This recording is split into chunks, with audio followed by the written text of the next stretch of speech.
was the UAP like during your time? Very hot. Bakit? But I remember, wala pang masyadong mga camera stuff. It's all serious basketball. Now you'll see what happens before the game, in the shows. But before, talagang purely it was just the sport and playing basketball.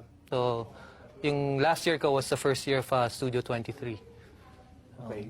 So in other words, pinagyayabang mo na compared to this three, medyo umabot ka dun sa modern time. The passion has not changed from the time of Kirk Bachman to the time of right now, diba? The passion is different, and they're correct. And the way that it is brought to the people, doon nagkakaiba na. It's seen in more platforms nowadays, ganyan. Pero ang masaya doon, you share just like before and now, it's a family.